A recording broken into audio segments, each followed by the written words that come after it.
Good day. Thank you for joining us for today's news. If you find this helpful, please consider subscribing. We're here every day with calm, clear updates just for you. In the wake of a devastating crash near Waiuku, Amanaki Valea has opened up about the unbearable loss of his wife, Frances Latu Valea, and their 5-year-old daughter, Wun Hahiaria. The tragedy also claimed the life of Latu Valea's niece, Marley, leaving a grieving family and a community in shock. Valea described the accident as shattering his world.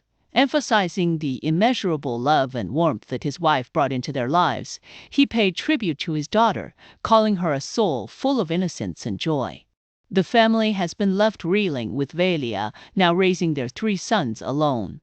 In the face of tragedy, the community has rallied around the family, offering support in countless ways, from meals to even breast milk donations for the youngest son. A fundraiser has already surpassed $90,000, showing the strength of the human spirit in times of sorrow. The crash, which occurred on a stretch of road known as the roller coaster, has left the local area. This story is a testament to the resilience of a family and the compassion of a community in the face of unimaginable loss. In the quiet town of Waiuku, a family's life was turned upside down in a split second. A car carrying Frances Latu Valea, her 5-year-old daughter and her 7-year-old niece left the road and crashed into a culvert, leaving 3 lives lost. Amanaki Valea, the husband of Frances, shared his heart-wrenching grief. He remembered his wife as his confidant and the heart of their home, and his daughter as a light that brought joy and laughter to their lives. In the aftermath, the community has come together, not only to mourn, but to demand change. Residents are calling for more speed cameras and improved safety measures on Masters Road. This tragedy has sparked a broader conversation about road safety, reminding everyone of the fragility of life and the need for compassion and action to prevent future losses. As the family grieves, they are being supported by a community that refuses to let the pain be in vain. In a heartbreaking incident near Waiuku, a man has lost his wife, daughter, and niece in a fatal car crash. The tragedy struck when their vehicle plunged into water on Masters RD, claiming the lives of all 3. Naki Valea, the husband and father, now finds himself as the sole caregiver for their young children, including an 8-week-old baby. His emotional tribute on Facebook paints a picture of profound grief, describing his wife as his better half and his daughter as a beautiful soul filled with laughter and innocence. The local community, particularly the school where his daughter was a student, has been deeply affected, with the principal Excore Possible, a Give a Little page set up in the aftermath, has already raised over $93,000. Shouting the outpouring of support from neighbors and strangers alike, Naki Valea has expressed gratitude to the first responders and the community for their compassion, calling their support a light in the darkest moments. This tragic event serves as a painful reminder of life's fragility and the strength found in unity during times of sorrow. Recent revelations have sparked controversy surrounding Winston Peters, the co-leader of New Zealand's ACT Party. Leaked documents suggest that nicotine lobbyists view Peters as very powerful and very industry-friendly, raising concerns about potential alignment between his Polo base.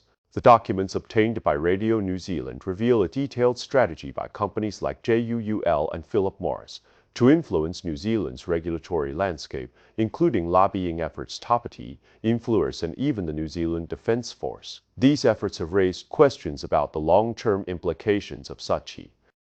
Winston Peters, leader of New Zealand First, has confirmed that changes to the foreign buyers ban will be announced this year.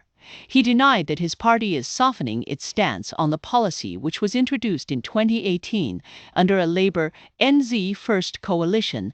The current ban prevents Senna residents and non-citizens in Vaisnan, Chofadin. Peters emphasized that any changes would require consultation with coalition partners and that foreign investors must make a significant investment in the New Zealand economy before being allowed to purchase property. He rejected the idea of allowing foreigners to buy homes valued at $2 million, arguing that such a threat Prime Minister Christopher Luxon has acknowledged that the government is considering revisions to the ban, though no formal proposal has yet been made to associate Finance Minister David Seymour. Peters also addressed speculation about the potential pisal Feynman Chuf Simon Subtirf Kolfen. He noted that the previous National Party proposal to impose a 15% tax on overseas buyers of properties over $2 million had been criticized for being too low and unreasoned. Instead, Peters said that any foreign investors who are willing to make substantial investments through now requiring a minimum investment, but not necessarily at the $2 million, lay pal soft to tast compass turbi. He stressed that any policy changes would be based on our conditions and would align with the standards of smart economies. Former Prime Minister John Key has also commented on the issue, suggesting that the foreign buyer ban might be deterring high net worth. Foreign investors, wealthy individuals, such as billionaires, are more likely to invest in high-value as the government continues to explore ways to attract foreign investment while protecting the domestic housing market. Peters' confirmation that changes will be announced this year has sparked renewed interest in how the policy will evolve.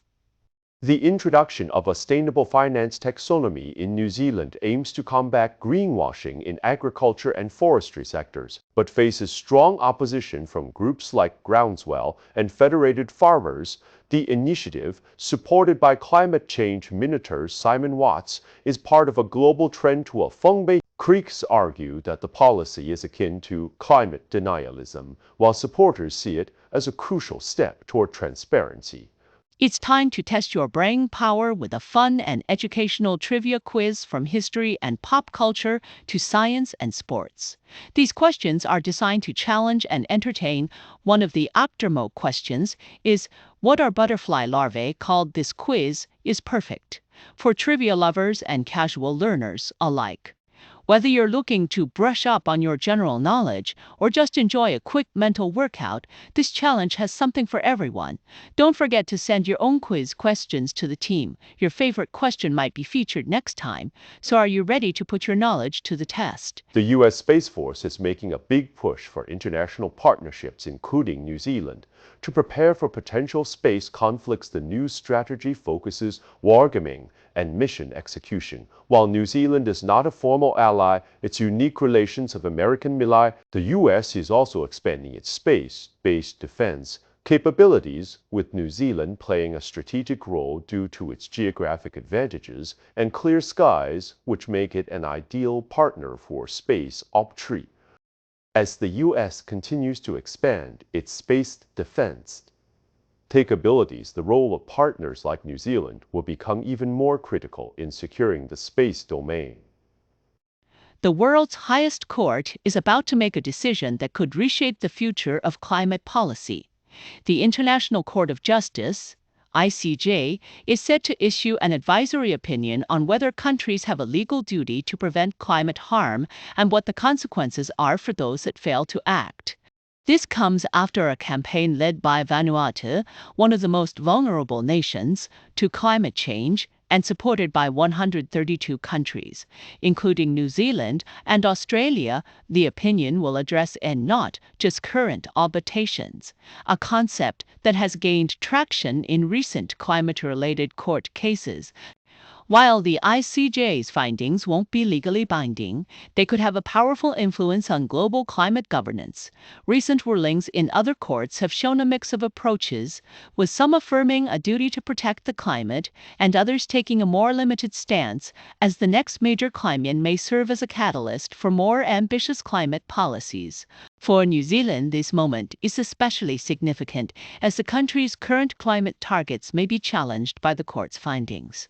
The outcome of this decision could have far-reaching implications, shaping how nations approach climate action for years to come. A highly successful physiotherapy program designed to ease the burden on orthopedic specialists and reduce patient wait times is stuck in limbo due to a lack of national funding. The initiative, which involves physiotherapists triaging and treating patients on the waiting list for orthopedic surgery, was first agreed upon a year ago. However, no budget has been allocated for a full rollout, leaving many patients stuck in long wait lists. Jenny Asterisk, a Waikato resident, has been waiting 7 months for a specialist appointment to address severe neck pain and the brief 15-minute physiotherapies she was shown. Despite these challenges, the pilot program, launched in 2023, demonstrated significant potential. Over 5 months, more than 1,200 patients across 6 regions were assessed, benefited from non-surgical treatment such as exercise programs and self-monitoring. However, despite these successes, the program remains limited to certain regions. An internal presentation to Health NZ revealed that while the initiative is still there is no funding to expand it nationwide. Physiotherapy New Zealand Propfers Kirsten Davey argued that the physiotherapy Health Minister Simeon Brown has expressed support for the program, which aligns with the government's goal of reducing wait times. However, the program's potential is being stifled by the current funding constraints. The economic impact, both in healthcare costs and lost productivity, is significant. Aritas's NZ CEO, Phil Kearney, noted that the current system fails many patients, as many do not meet the threshold for specialist referrals. He emphasized the need for a change in approach, citing the program's success in other countries as the system can be. That's all for today's news. We appreciate your time. If you enjoyed this update, please consider subscribing. Your support helps us keep going.